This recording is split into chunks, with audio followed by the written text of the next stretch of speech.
31 août 1939, en fin d'après-midi. Les forces allemandes attendent le signal de l'assaut. Leur but, la Pologne. Les aviateurs étudient leurs cibles. Les chars rejoignent leur position. Aux premières heures du jour, ce 1er septembre 1939, des soldats du Reich revêtent des uniformes polonais et attaquent une station radio du côté allemand de la frontière. Ils laissent derrière eux quelques cadavres.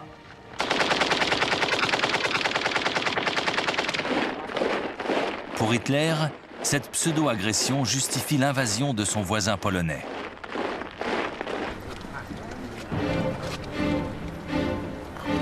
À 8 heures du matin, alors que la déclaration de guerre n'est même pas officielle, les troupes allemandes franchissent la frontière. Les unités mobiles s'enfoncent dans le pays. 2 jours plus tard, conformément à leur promesse de soutenir la Pologne, la Grande-Bretagne et la France entrent en guerre. Nous sommes le 3 septembre 1939.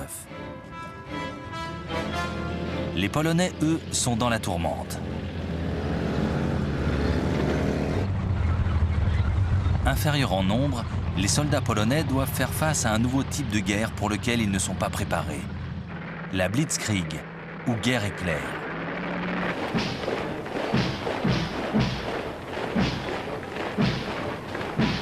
En 1939, l'armée allemande compte 1,5 million d'hommes. Son fer de lance, les chars d'assaut, avec 6 divisions de panzer et 4 de blindés légers destinés à la reconnaissance en territoire ennemi. Au total, une force de 2400 véhicules blindés. L'objectif, pénétrer en territoire ennemi et, telle une lame plantée au cœur des défenses, couper les lignes de communication et semer le désarroi. Les points retranchés de l'adversaire sont délaissés. L'infanterie, qui suit de près l'offensive, doit se charger de les neutraliser. La nouvelle force aérienne allemande, la Luftwaffe, est l'autre instrument de cette guerre éclair. En Pologne, elle expédie 2500 appareils, dont les fameux bombardiers Stuka-Junker Ju-52. La précision de leur bombardement en piqué soutient efficacement la rapidité de l'offensive terrestre.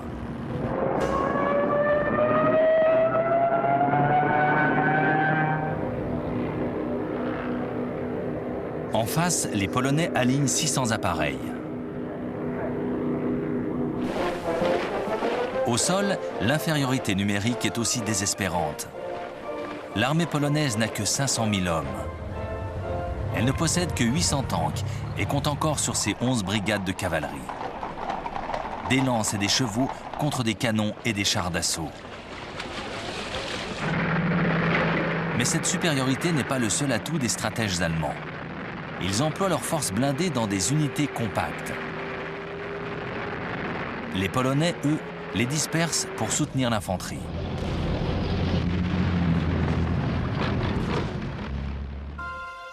Depuis l'invasion de la Tchécoslovaquie, la défense de la Pologne est d'autant plus difficile que le territoire peut être attaqué simultanément de 3 côtés. La capitale, Varsovie, et tout l'ouest du pays sont à la merci de leur ennemi. Cet avantage géographique sert les plans des stratèges allemands. L'offensive massive des blindés doit faciliter la percée. Désormais, pour gagner, l'armée a l'obligation de prendre l'adversaire en tenaille, de l'entourer pour mieux le broyer. Pour réussir, le corps d'armée du général Fedor von Bock surgira du nord. Il lancera 2 offensives, une à partir du nord-est de l'Allemagne et la seconde depuis la Prusse orientale. Dans le même temps, au sud, le corps d'armée du général Gerd von Rundstedt ouvrira 2 fronts à partir de la Silésie et de la Slovaquie. Les crocs du prédateur se refermeront sur Varsovie et Brest-Litovsk.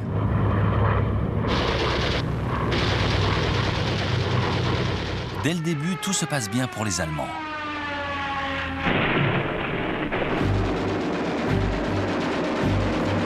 Avant la fin du 2e jour d'offensive, l'armée de l'air polonaise est clouée au sol.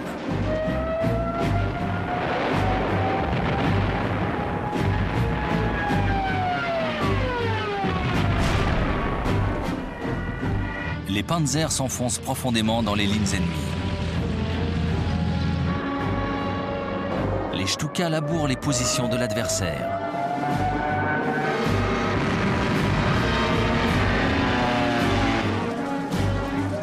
L'armée polonaise est démembrée, divisée en poches de résistance éparses. Les prisonniers sont nombreux. La légende veut que la cavalerie polonaise ait chargé les unités de Panzer.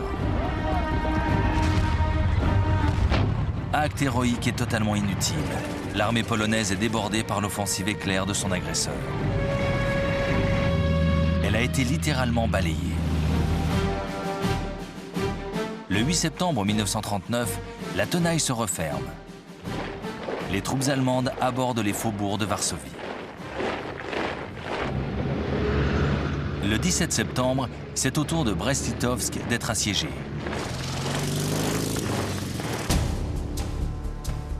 Le même jour, les forces soviétiques, en vertu du pacte signé entre Staline et Hitler, franchissent la frontière orientale de la Pologne.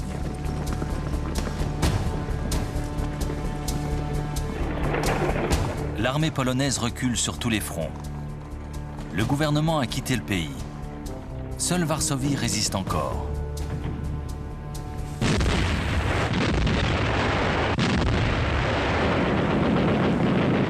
Ses défenseurs refusent d'abord de se rendre. Alors la machine de guerre allemande se déchaîne.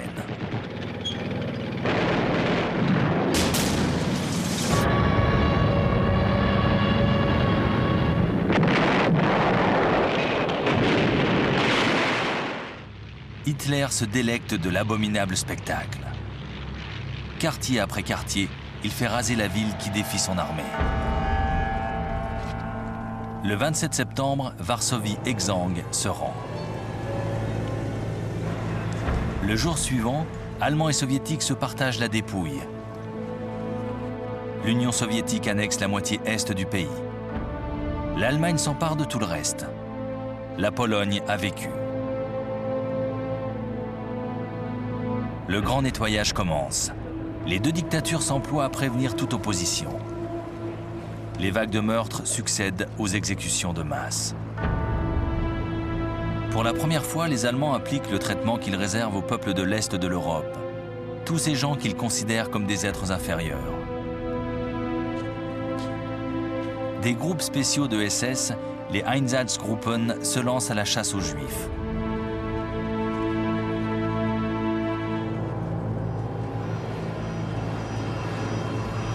Les plus chanceux sont enfermés dans des ghettos où ils croupissent et meurent de faim. Les autres sont exécutés sur place.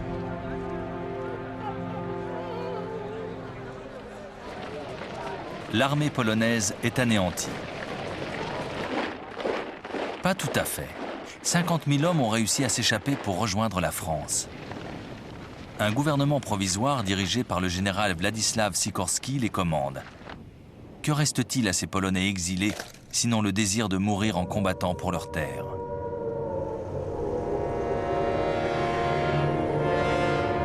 Triste présage.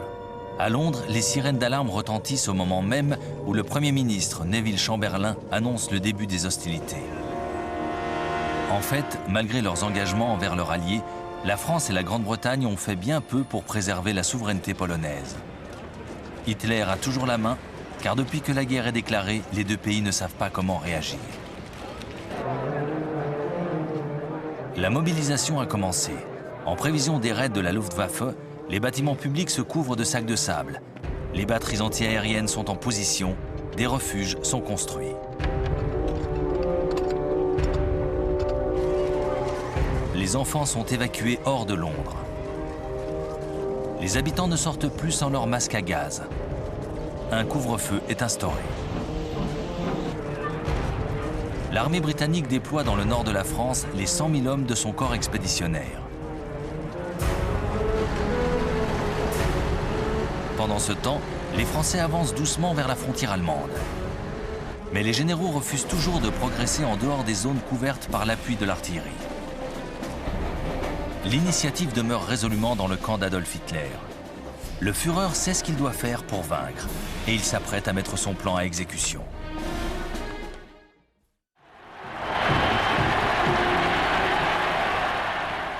L'offensive éclair sur la Pologne constitue un retentissant succès pour le dictateur allemand.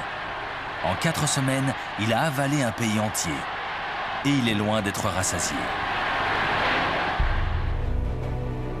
2 mois après la chute de Varsovie, en novembre 1939, il ordonne à ses généraux de planifier l'attaque vers l'ouest.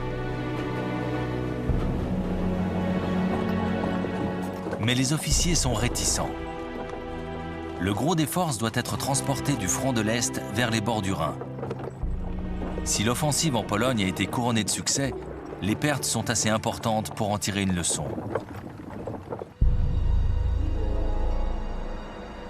Les canons anti-chars polonais ont mis hors de combat l'équivalent d'une division de blindés légers.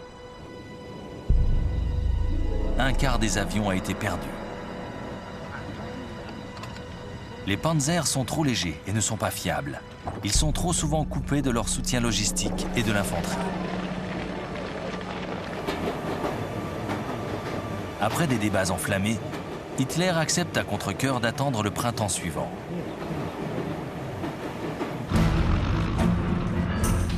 Ses ennemis ont également tiré quelques leçons des événements. Les Britanniques pensent que les bombardements constitueront la clé pour prendre l'ascendant durant ce conflit. Mais le 4 septembre, alors que la Royal Air Force effectue un raid sur un convoi naval allemand, 7 des 30 bombardiers sont descendus. Il est évident qu'il ne s'agit pas de malchance. Lors de certaines sorties, la moitié des appareils est abattue. Les bombardiers britanniques ne sont simplement pas adaptés. Qu'à cela ne tienne, les raids auront lieu la nuit et les aviateurs ne lâcheront pas des bombes, mais des tracts, afin de ne pas provoquer de mesures de rétorsion.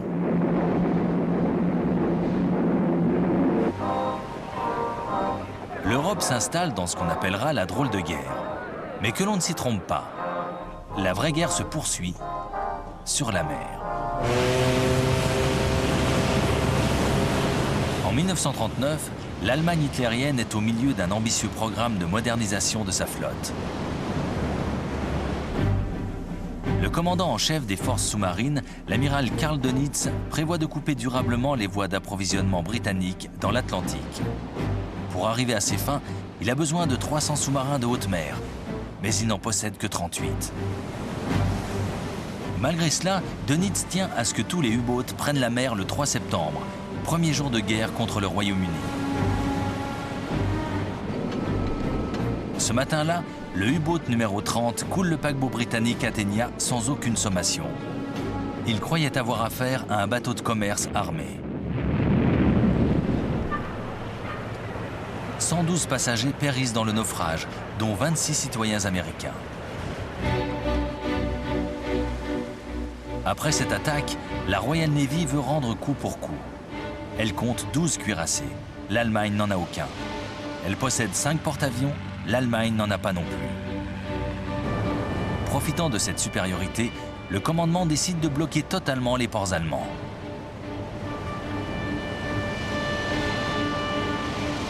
Mais malgré l'étendue de ses forces, la Royal Navy ne possède pas assez de navires d'escorte.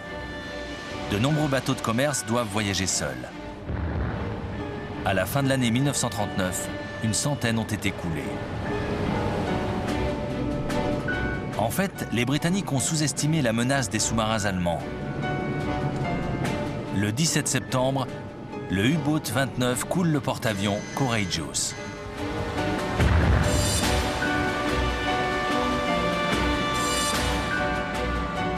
Le 14 octobre, le cuirassé Royal Oak est coulé par le U-boat 47. Le sous-marin a réussi à s'infiltrer au cœur même de la base navale de Scapa Flow au nord de l'Écosse. Il n'a pas été repéré. La flotte allemande, pourtant réduite à la portion congrue, se révèle aussi agressive et dangereuse que celle de son principal adversaire. En mer du Nord, les croiseurs Scharnhorst et Gneisenau interceptent un convoi le 22 novembre.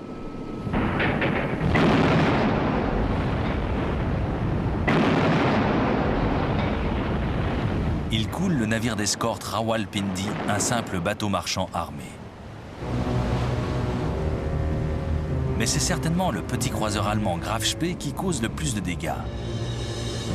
Il est conçu pour harceler les convois. Ses 11 canons peuvent écraser ses adversaires avant même qu'ils aient eu le temps de riposter. Son impressionnante vitesse de croisière lui permet de s'échapper sans être menacé. Le Graf Spee avait quitté l'Allemagne avant même que la guerre ne soit déclarée. Depuis, il jouait le vaisseau fantôme dans l'Atlantique Sud et l'océan Indien. 3 croiseurs britanniques, l'Exeter, l'Ajax et l'Achilles, l'interceptent enfin sur la côte est de l'Amérique du Sud, à la latitude du Rio de la Plata en Argentine. Sérieusement endommagé, le navire allemand se réfugie dans le port de Montevideo. L'Uruguay est alors un État neutre. L'équipage allemand est persuadé à tort que les forces navales britanniques les attendent à la sortie du port. Le capitaine du Graf Spee préfère s'aborder son navire plutôt que de le voir anéanti ou capturé.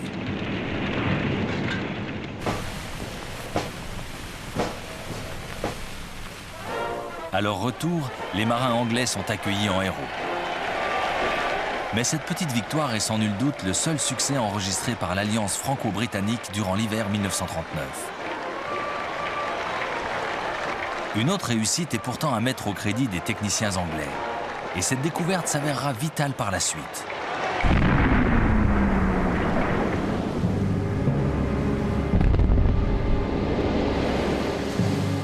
Dès le début de la guerre, la flotte du Royaume-Uni a perdu un grand nombre de navires sur les mines allemandes.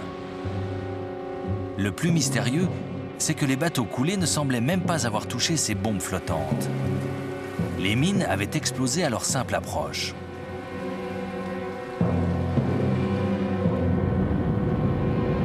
Mais dans la nuit du 22 novembre 1939, un avion allemand est surpris alors qu'il largue une mine dans l'estuaire de la Tamise. Préalablement désarmé, l'engin explosif est ramené sur la berge. Les ingénieurs militaires brisent son secret. Il est programmé pour se déclencher dès qu'ils détectent la signature magnétique des navires. Les ingénieurs parviennent à effacer l'empreinte magnétique des bateaux en faisant passer un courant électrique dans un câble de cuivre posé à même le pont. L'installation de ce dispositif réduit considérablement le danger que représentent les mines magnétiques.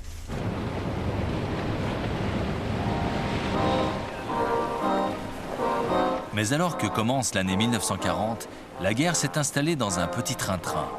Des deux côtés, on patrouille, on s'entraîne et l'on tente de se réchauffer car cet hiver est particulièrement froid. Que réserve cette longue attente?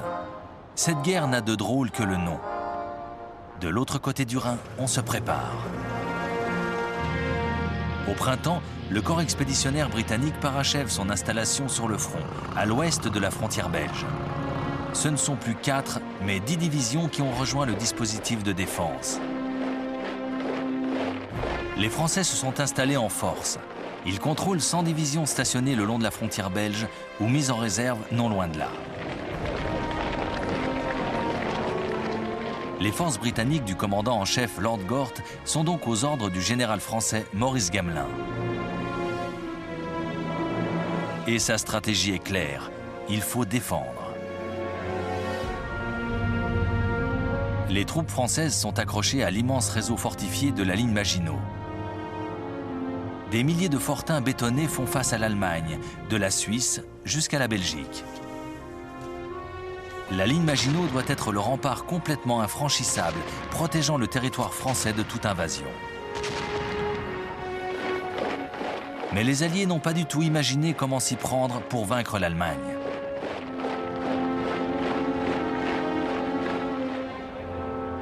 Ils se contentent de regrouper leurs forces dans une nouvelle version de la Première Guerre mondiale. Ils comptent bloquer l'offensive allemande dès les premiers jours et s'enterrer pour faire face à tous les assauts jusqu'à ce que l'assaillant s'épuise. La partie d'échec est bien mal engagée. Aucun chef d'état-major ne semble considérer que les Allemands ont une autre stratégie en tête. Aucun ne prévoit que le coup suivant du Führer, après l'invasion polonaise, ne se jouera pas en France, mais en Scandinavie.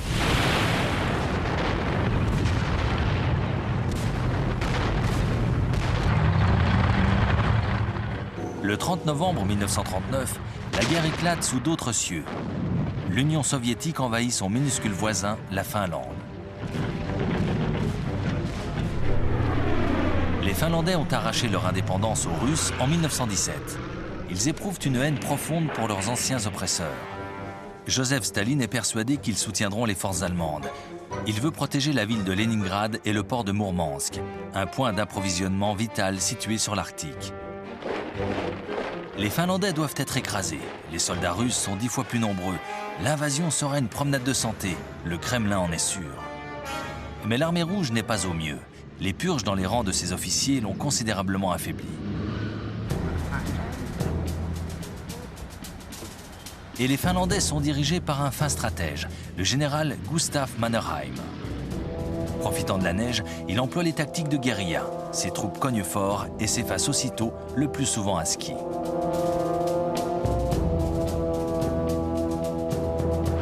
En France et en Angleterre, la résistance courageuse des Finlandais frappe les esprits.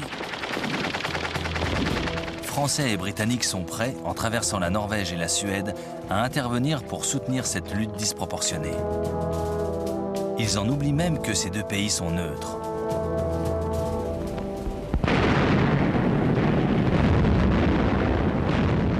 Mais au début du mois de février, une offensive soviétique brise les défenses finlandaises. Un mois plus tard, la Finlande tombe sous les coups de son agresseur. Staline a gagné.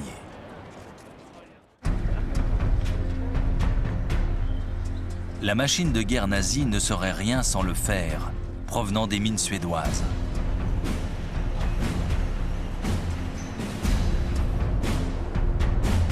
Durant l'hiver, les convois qui transportent le minerai vers l'Allemagne passent tous par le petit port norvégien de Narvik. Si les Alliés s'en emparent, le robinet d'approvisionnement sera coupé. Ils échafaudent donc des plans pour envahir la Norvège. Au passage, le Danemark devra également être pris.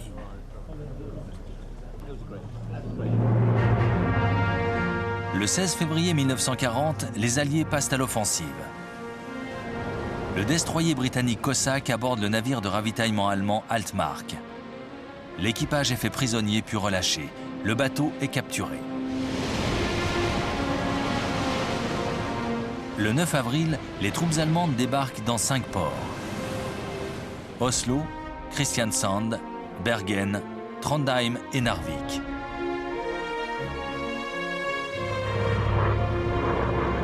Au même moment, ils larguent pour la première fois dans l'histoire militaire des troupes aéroportées pour enlever les aéroports de Stavanger et Oslo. Pris par surprise, les défenseurs norvégiens sont vite débordés et battus. Tout comme leurs voisins danois.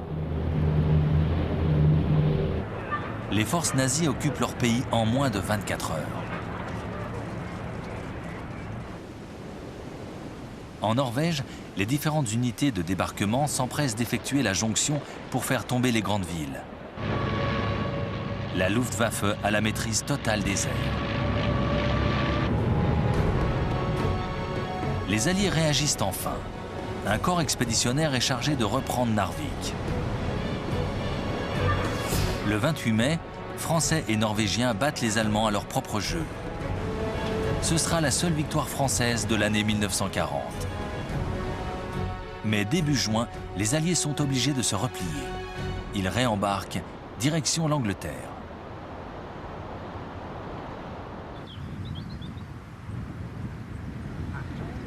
Adolf Hitler a passé l'hiver et une partie du printemps 1940 dans son nid d'aigle bavarois du Berghof. Pour lui, l'offensive scandinave ne constitue qu'un hors-d'œuvre. Sa vraie guerre est claire, il doit la déchaîner contre la France et la Grande-Bretagne. La première partie du plan élaboré par ses généraux est sans surprise. Les troupes allemandes doivent traverser la Belgique avant de bifurquer légèrement pour foncer sur Paris. Ce n'est que la répétition de la stratégie employée par le général Schlieffen dans les premières semaines de 1914. Les Alliés sont persuadés que c'est la seule stratégie possible. Ils y consacrent toutes leurs discussions préparatoires. Il prévoit que dès l'offensive allemande, les forces positionnées sur l'aile ouest du dispositif pénétreront en Belgique pour se retrancher le long de la Dyle et de la Meuse. L'attaque pourra être brisée dans son élan.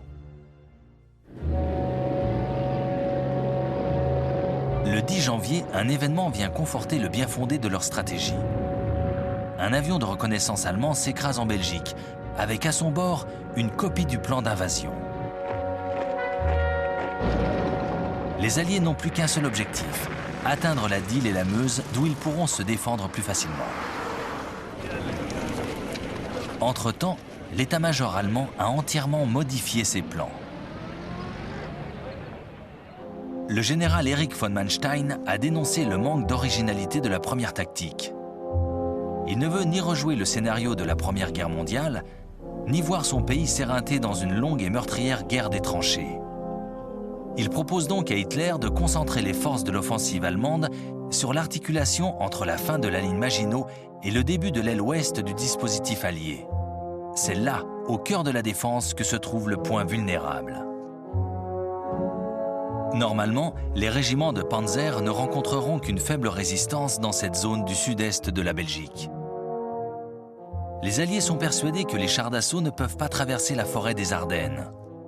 La région est donc faiblement défendue. Le plan est simple.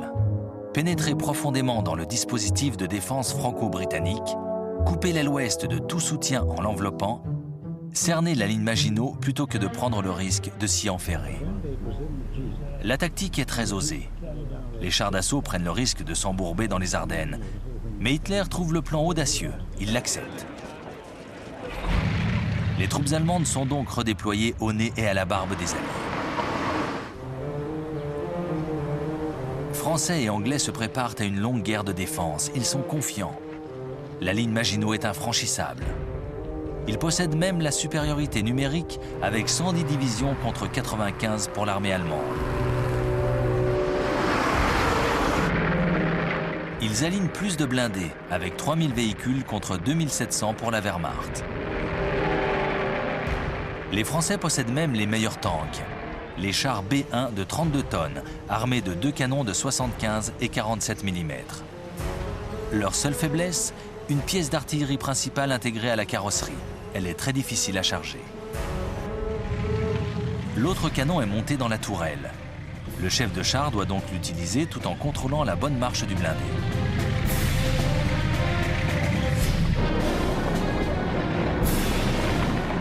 En face, les nouveaux Panzer Mark IV de 17 tonnes n'ont qu'un canon de 75 mm, mais les hommes d'équipage travaillent ensemble dans une tourelle plus spacieuse.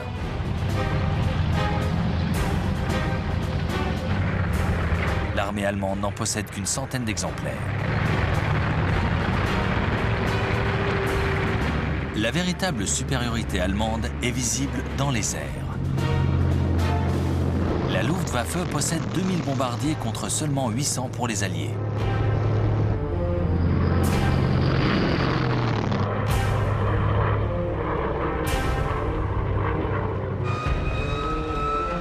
Elle aligne 4000 chasseurs, dont un appareil ultramoderne, le Messerschmitt Bf-109. En face, 2500 vieux avions qui seront vite dépassés.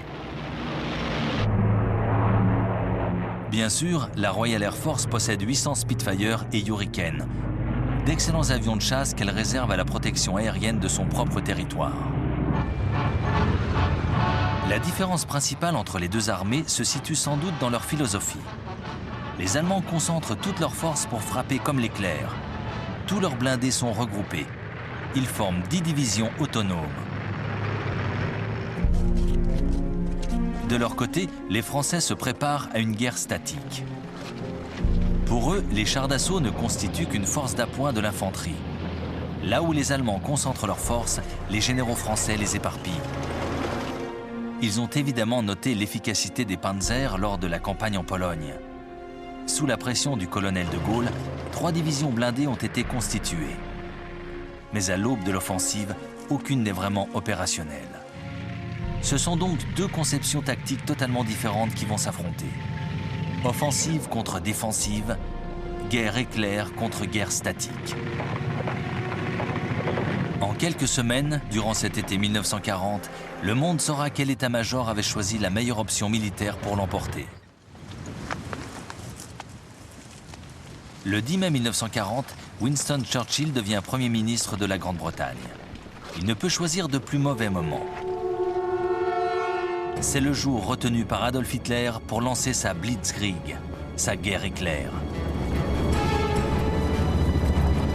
Une division entière de parachutistes est larguée en Hollande, où les Allemands s'emparent des ponts et des terrains d'aviation.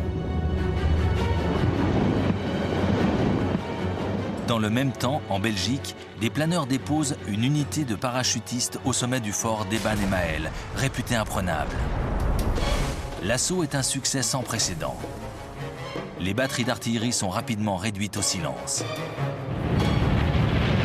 Au même moment, la Luftwaffe attaque les bases aériennes belges et hollandaises. Les frontières sont franchies sans entrave.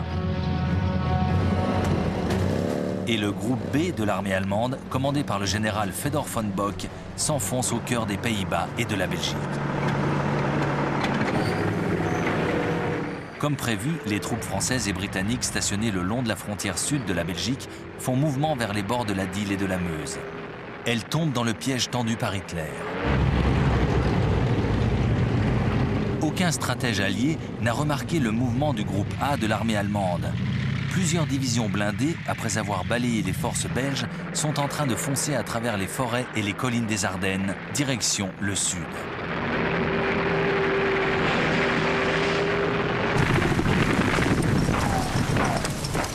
Au même moment, les Allemands crucifient les Pays-Bas.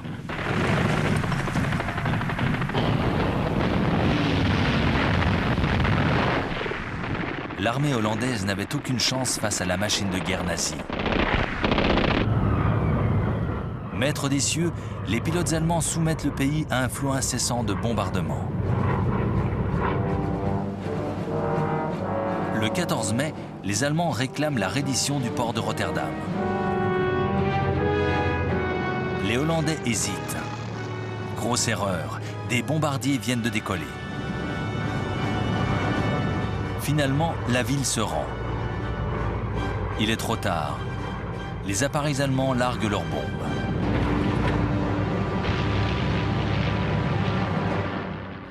Rotterdam est rayé de la carte. Le lendemain, la Hollande capitule.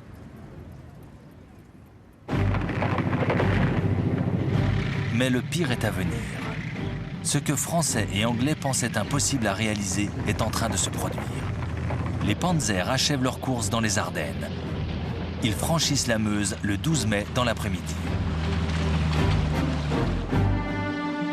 La 19e Panzer Division du général Heinz Guderian, forte de ses succès en Pologne, atteint Sedan parmi les premières troupes de l'offensive.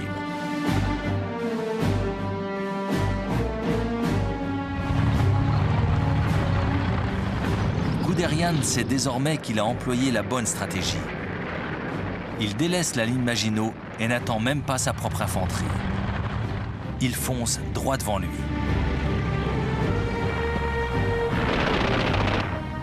Le jour suivant, les troupes d'assaut franchissent la Meuse.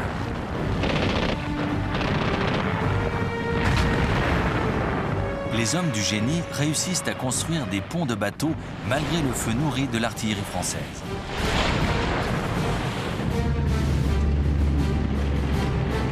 Le 14 mai, les Panzers débutent leur traversée. Cet après-midi-là, l'offensive s'enfonce de 12 km en territoire ennemi. D'autres unités ont franchi la Meuse à Monterme et à Dinant. Les troupes françaises, clouées sur la ligne Maginot, sont dépassées par les événements. Les bombardiers alliés font des sorties désespérées pour tenter de détruire les ponts.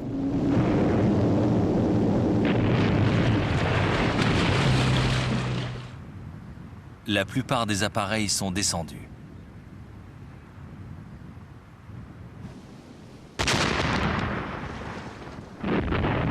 L'artillerie allemande écrase les défenses françaises. Les Stuka et leurs sirènes d'attaque sèment la panique.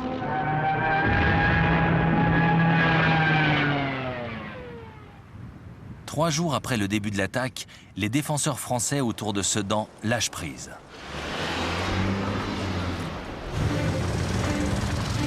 Les chars de Guderian débutent leur course vers l'ouest. Au crépuscule, ils ont progressé de 60 km sur l'arrière des troupes alliées. Français et Anglais sont restés accrochés à leur position sur la Dyle. Mais le commandant suprême allié, le général Gamelin, réalise enfin que ses troupes vont être encerclées. Il leur ordonne de revenir sur leurs pas. Les troupes appréhendent cette soudaine décision de repli. Que s'est-il passé dans leur dos? Quelles forces vont-ils affronter? Sur les routes, leur progression est considérablement ralentie par un flot incessant de réfugiés désemparés. Le Premier ministre français, Paul Reynaud, téléphone à son homologue britannique. Il lui résume la situation en ces termes. « Nous sommes vaincus. Nous avons perdu la bataille. » Mais malgré l'efficacité incontestable de leur stratégie, les Allemands demeurent vulnérables. En se précipitant vers l'ouest, ils empruntent un long couloir de quelques kilomètres de large seulement. Les Alliés peuvent contre-attaquer. L'approvisionnement et le soutien des blindés composant l'offensive dépend entièrement des convois de chevaux ou de troupes à pied. Or, l'écart entre les panzers et l'infanterie se creuse d'heure en heure. Le 17 mai, l'un des officiers de l'une des toutes nouvelles divisions blindées françaises riposte. Par deux fois, le colonel de Gaulle lance ses chars à l'assaut de la ligne allemande, près de Crécy-sur-Serre. C'est la contre-offensive de la dernière chance.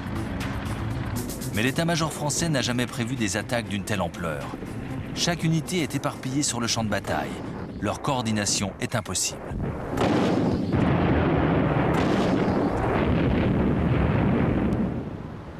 Les Allemands ont du mal à riposter à ces deux chocs désespérés. Ils perdent même beaucoup d'hommes, mais ils l'emportent finalement. Désormais, plus rien ne peut arrêter le général Guderian. Il enfonce sa lame de plus en plus profondément dans le cœur de la France.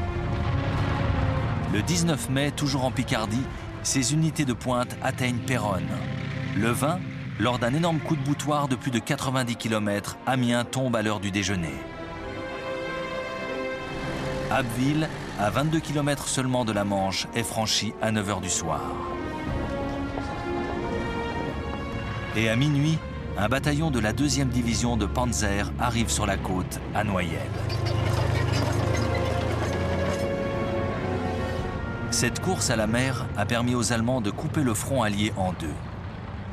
Désormais, tout repose sur leur capacité de défense de cet étroit corridor contre lequel Français et Anglais peuvent lancer leur contre-attaque.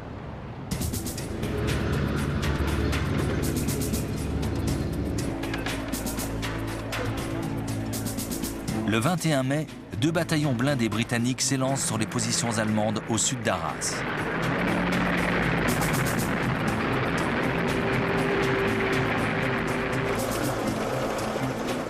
Les chars britanniques sont un peu plus adaptés au terrain que ceux des Français. Mais le Matilda II a été conçu pour soutenir l'infanterie. Parfaitement blindé, il est lent et faiblement armé.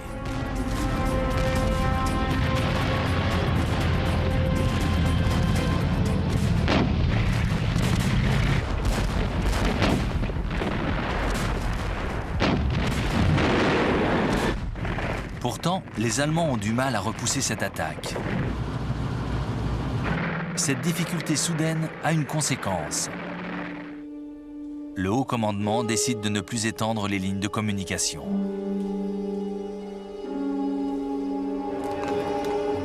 Les opérations de Guderian sont ajournées. La progression des panzers vers le sud est stoppée tant que l'infanterie ne les aura pas rejoints. Désormais, la priorité est d'éliminer le corps expéditionnaire franco-britannique. Il faut l'encercler, le harceler, l'écraser définitivement.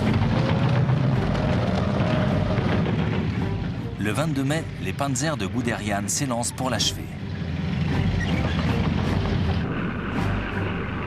Les troupes alliées se sont maintenant repliées sur Boulogne, Calais et Dunkerque. Elles y sont piégées. Le 23 mai, le général Alan Brooke, commandant en chef du 2e corps d'armée anglais, déclare « Seul un miracle pourrait sauver les forces de notre corps expéditionnaire ». 2 jours plus tard, les Allemands entrent dans Boulogne.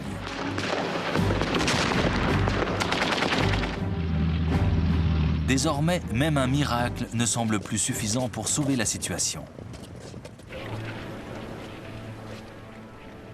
Le 25 mai 1940, la position des forces alliées est désespérée.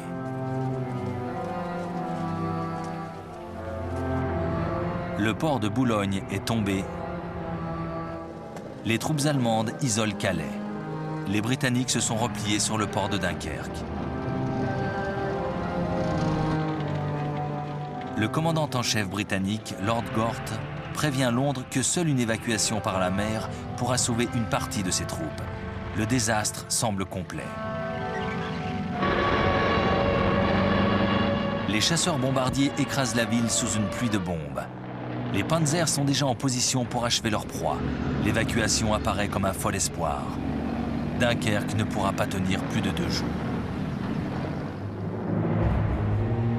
Mais une décision d'Hitler va sauver le corps expéditionnaire de la destruction.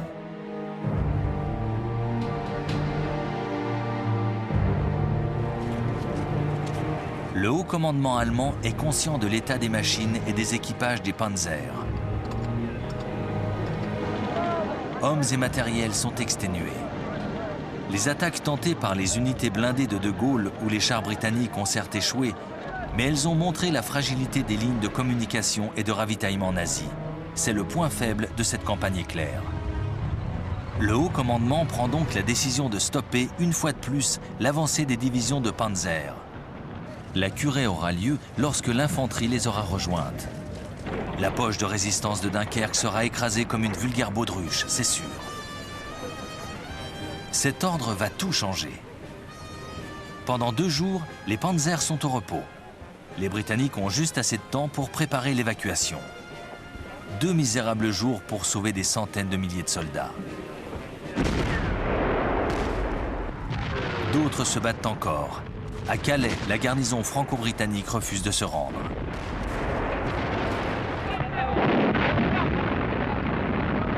Les Allemands ne prennent la ville qu'après 3 jours d'un corps à corps acharné et sanglant. Lorsque le 26 mai, les panzers se remettent en mouvement, le temps a changé.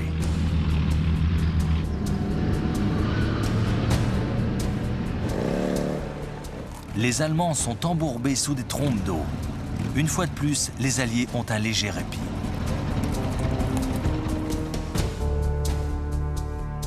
Le 26 mai à 19h57, le vice-amiral Bertram Ramsay, commandant la flotte à Douvres, reçoit l'ordre de lancer l'opération Dynamo. Désormais, chaque seconde compte.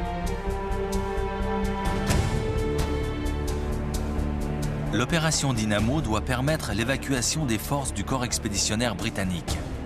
C'est une action désespérée.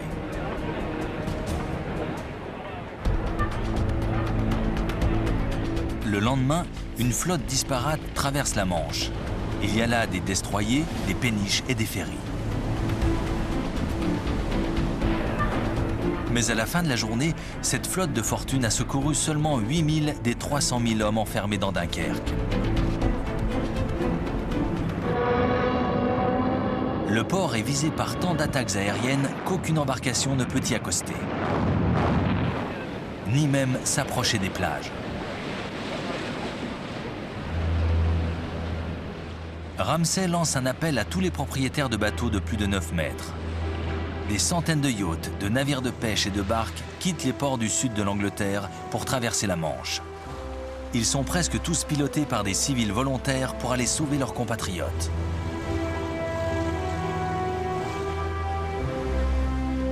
Pendant toute la semaine suivante, ces petits bateaux font la navette entre les plages de Dunkerque et les transporteurs de troupes qui attendent au large.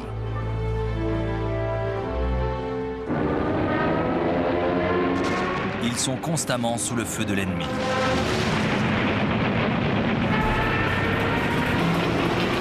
La RAF lance tous ses appareils dans la bataille afin de contrer les bombardements de la Luftwaffe.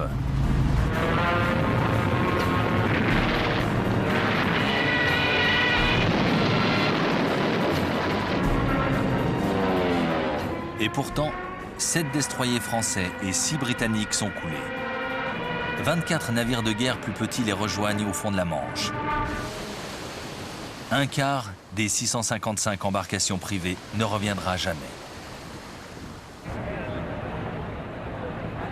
Mais lorsque l'opération Dynamo s'achève le 4 juin, 300 000 hommes, dont 120 000 Français, ont été évacués du piège de Dunkerque.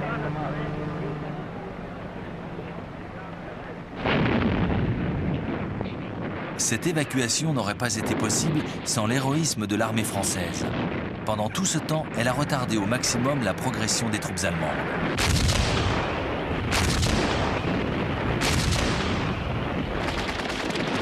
L'arrière-garde française ne quitte ses positions autour de Dunkerque qu'après le départ du dernier bateau.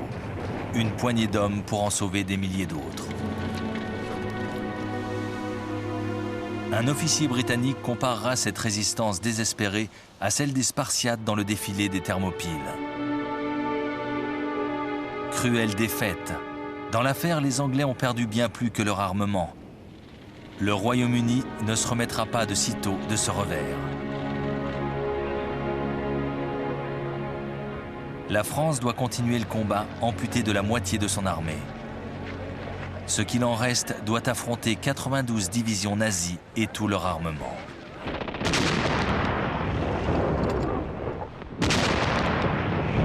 À 4 heures du matin, le 5 juin 1940, un bref pilonnage d'artillerie sonne le glas des espérances françaises.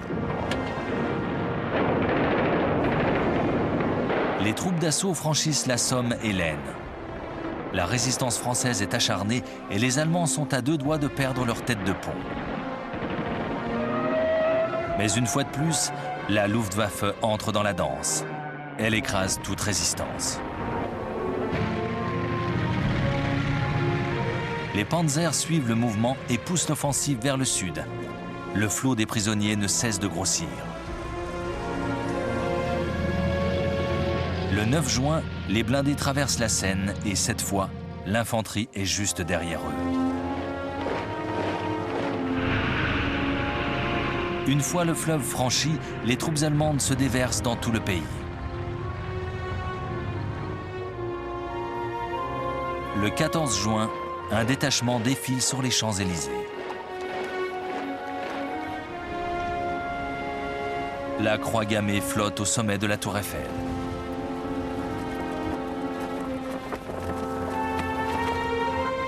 Hitler visite une capitale soumise. Il réalise enfin le vœu que le Kaiser avait fait en 1914. Les Français observent, abasourdis.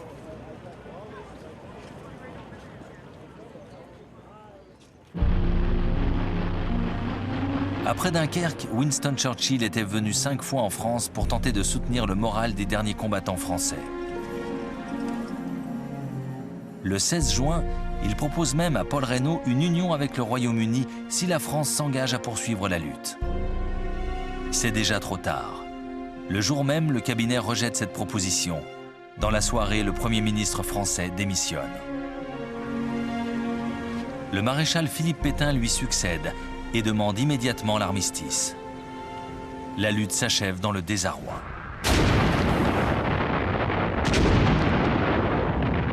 Avant d'accepter la reddition, les Allemands réduisent au silence la ligne Maginot, demeurée isolée sur le front de l'Est. Après une intense préparation d'artillerie et malgré des foyers de résistance sporadiques, les forts tombent aux mains des Allemands.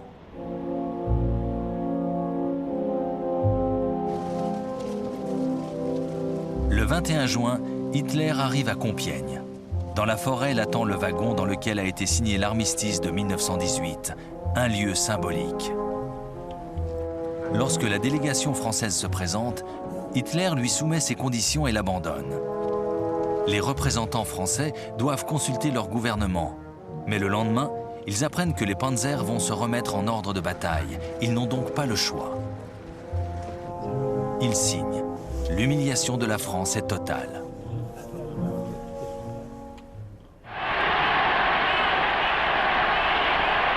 Hitler s'est rendu maître de l'Europe de l'Ouest. Il est d'ailleurs persuadé que les Britanniques ne vont pas tarder à demander la paix. Il pourra bientôt passer à l'autre étape de son plan de domination. La Blitzkrieg, la guerre éclair, lui a permis de remporter une étourdissante victoire. Mais il n'a pas encore gagné cette guerre. De l'autre côté de la Manche, le Royaume-Uni, certes meurtri, n'a pas l'intention de se rendre.